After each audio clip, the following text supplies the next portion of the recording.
Death is waiting for all of us.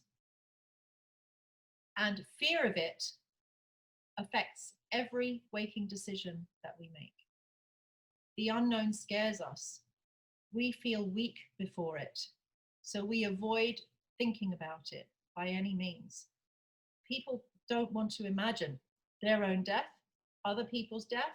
Nobody wants to talk about it. They don't want to think about it. They don't want to prepare for it. And yet it is the one thing that is for certain going to happen to every one of us.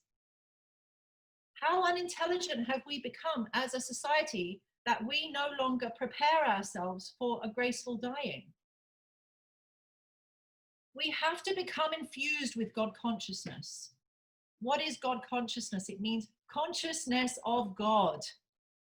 It means that your energy becomes Christed. You become christened. You embody the feminine Christ. You embody Christ. You embody the divinity, the divine energy that wishes to flow through you. But this only happens in this higher stages of praying.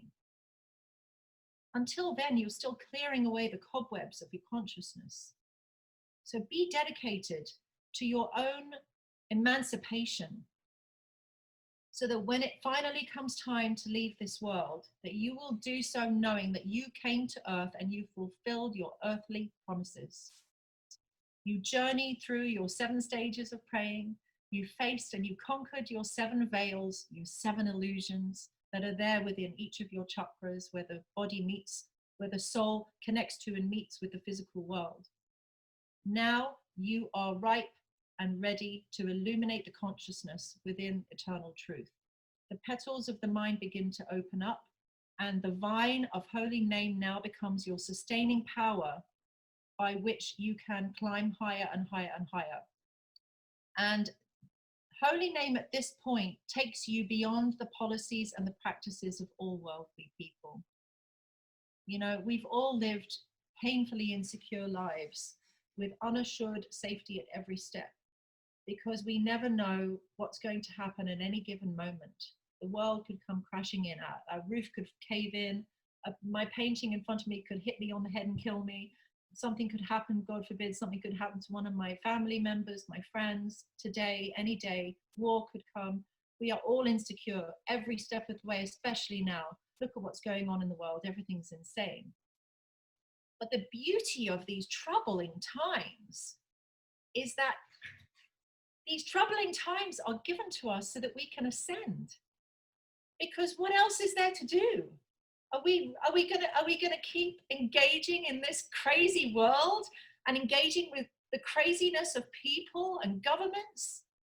Or are we going to recognize that the Lord and Our Lady are our path, and that we're traveling towards them, and that we are no longer in the realm of the known, we're entering into the unknowable. We cannot keep living separate from our creators, because we're always connected to them at our root.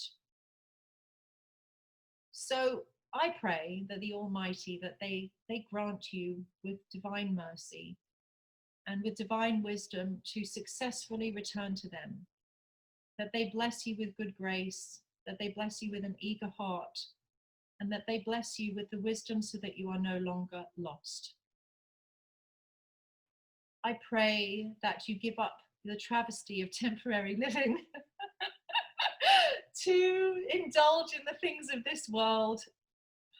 It is not satisfying. And trust me, I speak from experience. There is no pleasure in this world that I have not tasted or experienced. And there is no pleasure like the pleasure of the kingdom and the pleasure of the divine and the pleasure of a divine vision. So take to your deep inner drive and urge yourself forward. Urge yourself towards the unchanging, undying worlds of the eternal. And that is the reason why you're here.